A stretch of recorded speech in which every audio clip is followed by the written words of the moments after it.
Romeshia Sims est une jeune maman de 25 ans lorsqu'elle va être retrouvée en 2015 en train de pousser son fils sur une balançoire dans un parc. Malheureusement, on découvrira que son enfant était malheureusement plus de ce monde. Pour tout savoir sur la triste et mystérieuse histoire de Romeshia Sims, lançons-nous maintenant dans la vidéo.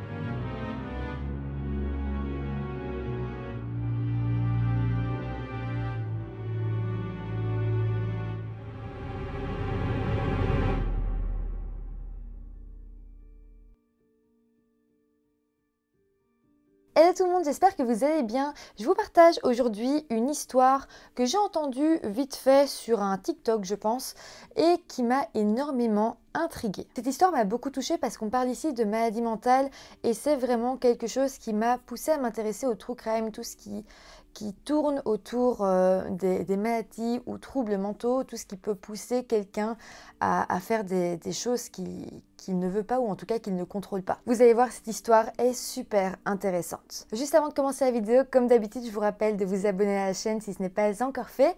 Et maintenant, lançons-nous dans la vidéo. Nous sommes en 2015. Romeshia Sims est une jeune maman de 25 ans vivant aux États-Unis dans le Maryland, dans la ville de La Plata. C'est environ à 30 miles au sud de Washington DC et la ville a une population d'environ 8700 habitants. L'adolescence de Romeshia fut assez classique. Au lycée, elle était soliste dans le chœur de son lycée et c'était vraiment une très bonne chanteuse. À l'époque, elle avait vraiment envie d'en faire sa carrière, de pouvoir chanter et vivre de ça, mais malheureusement, elle a été à l'université et là, elle a un petit peu arrêté de chanter. Elle a donc obtenu son diplôme de secondaire en 2008 et après ça, elle a été à l'université d'État de Bowie pendant 2 ans pour étudier l'anglais dans le but de devenir prof d'anglais dans un lycée. Mais voilà, pendant qu'elle était à l'université, elle a eu un petit copain du nom de James Lee et elle est tombée enceinte pendant sa 2e année à la fac. Romeshia a alors arrêté ses études pour se consacrer à son petit garçon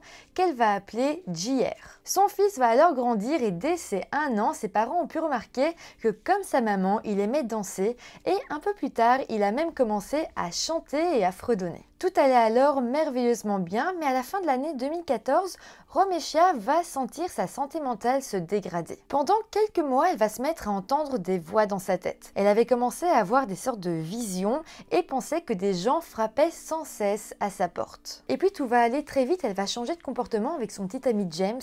Elle va devenir vraiment très étrange, limite agressive, tellement que James va simplement rompre et demander une requête au tribunal pour demander la garde de leur fils. Il écrira à ce moment-là « Je ne crois pas qu'elle puisse s'occuper de notre fils en toute sécurité ». Nous sommes alors début de l'année 2015. En attendant le procès, le couple séparé va simplement se partager la garde de leur fils. Par contre, Romeshia n'allait toujours pas bien et elle va alors emménager avec sa maman, Vontasha Sims, afin qu'elle l'aide au quotidien. Alors les deux femmes n'avaient pas leur propre appartement ou maison, de ce que j'ai compris, elles habitaient une chambre dans un motel pour une durée plus ou moins longue. Malheureusement, les semaines vont passer et la santé de Romeshia ne va faire que se dégrader. Le point culminant fut en février 2015 lorsqu'elle va appeler la police pour dire que des personnes avaient tenté de la tuer. La police va alors arriver sur les lieux et ils vont se rendre compte qu'il n'y avait rien de grave, que Romeshia avait tout inventé et ce qui est vraiment triste, c'est que les policiers vont partir et ils vont vraiment se moquer d'elle en face d'elle.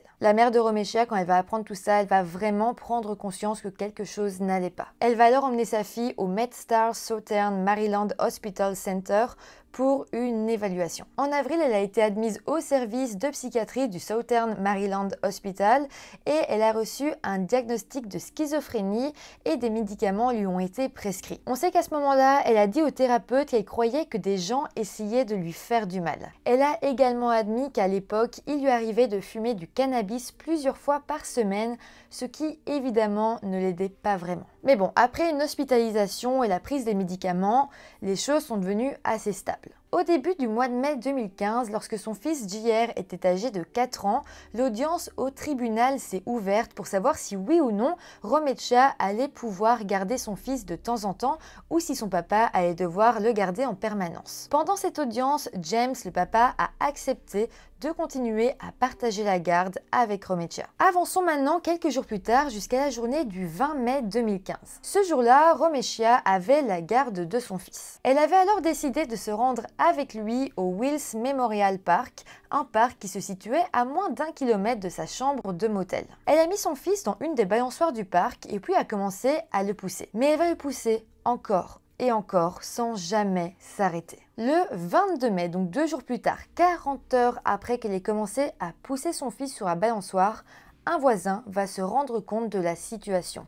Une femme avait poussé son fils sur la balançoire pendant 2 jours sans s'arrêter. Il va trouver ça vraiment bizarre, surtout que l'enfant sur la balançoire n'avait plus vraiment l'air de réagir et donc il va contacter les autorités. Lorsque les adjoints du shérif sont arrivés au parc le 22 mai, le corps de JR était si raide qu'ils ont dû le couper de la balançoire. Un médecin légiste a alors conclu que le petit garçon était mort d'hypothermie et de déshydratation et a qualifié sa mort d'homicide. Romecha a alors été accusé d'homicide involontaire et de maltraitance d'enfants au premier degré. Alors Romecha à ce moment-là était toujours un petit peu dans sa tête, elle était dans un autre monde, elle n'était pas vraiment consciente de tout ce qui se passait, mais elle a été emmenée au poste de police et on va quand même essayer de l'interroger, mais là elle n'avait pas du tout un discours cohérent, elle va expliquer que 2 femmes l'avaient fait sortir de force de son motel et lui avaient donné à elle et à son fils une drogue inconnue. Évidemment la police se rendra compte qu'elle divague complètement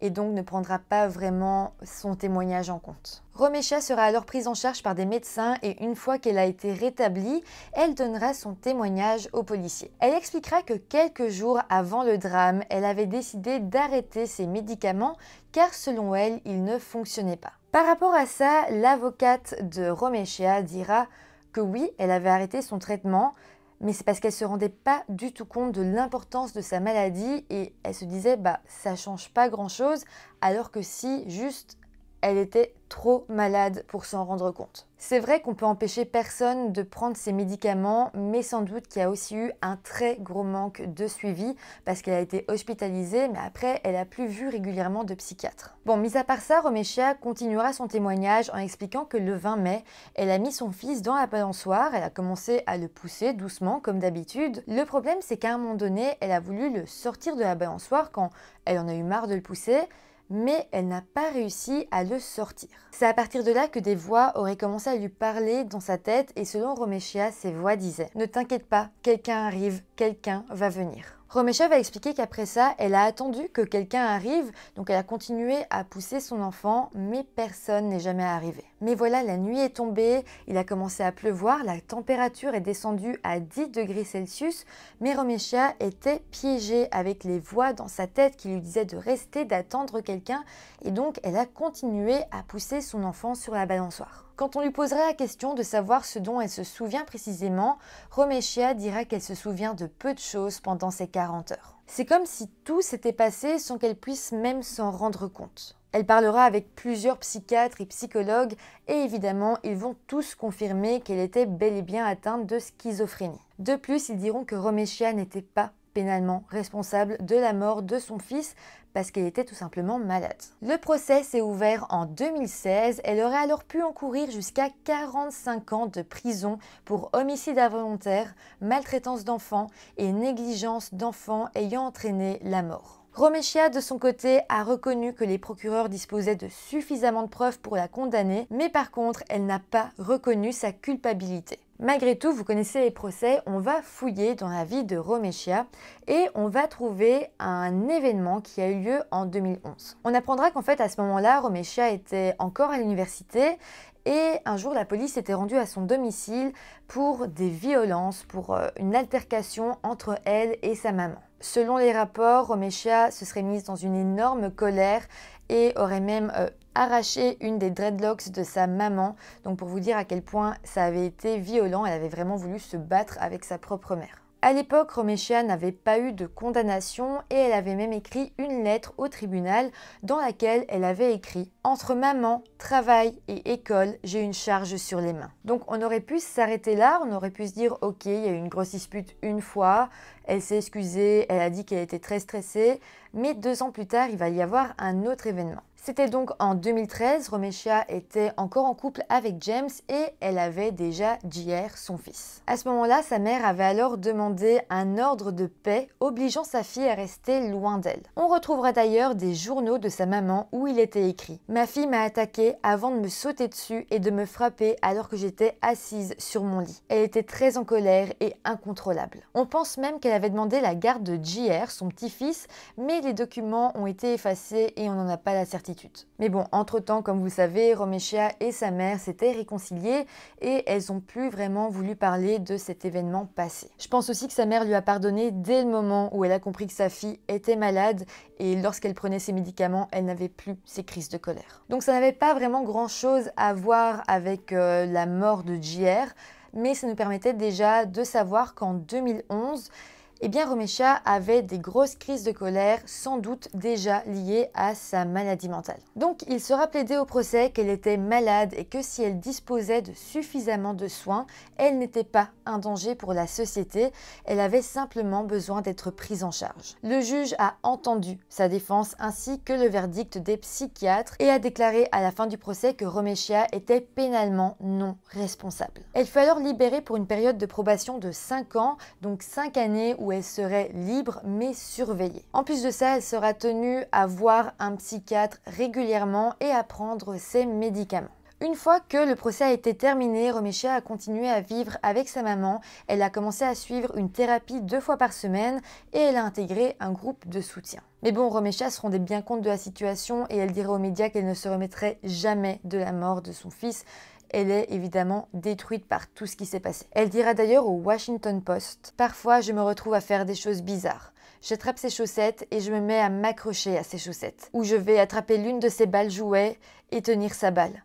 Tout ce qui m'aide à me sentir proche, que je sais être à lui. » La maman de Romesha dira de son côté que sa fille souffrait énormément et qu'elle s'en voulait et qu'elle serait dans ce sens punie pour le restant de ses jours. Malgré tout, ses proches et les psychiatres essayent vraiment de l'aider à remonter la pente. Toujours selon sa maman, à partir de 2016, elle va réentendre sa fille chanter et surtout chanter des musiques gospel. De plus, elle va vraiment commencer à passer de plus en plus de temps avec ses proches. Une autre bonne nouvelle, c'est que Romesha a parlé de reprendre l'école, plus pour devenir prof d'anglais comme elle le voulait avant, mais pour devenir infirmière. Malheureusement, on n'a pas plus d'informations sur sa vie personnelle, mais on sait que Romesha et sa famille se sont vraiment beaucoup battus pour la prise en considération des maladies mentales dans la justice, mais surtout, Von Tasha, la maman, a fait énormément de prévention et a essayé de faire le maximum pour que les maladies mentales soient prises à temps et qu'elles ne mènent pas à de pareils drames. Pour ce qui concerne la vie privée de Romesha, j'ai trouvé son profil Facebook, mais la dernière publication date du 16 juillet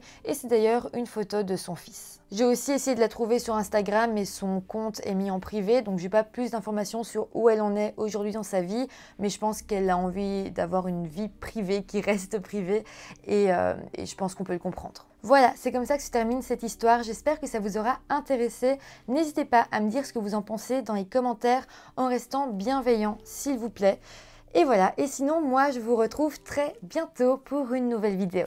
Bye!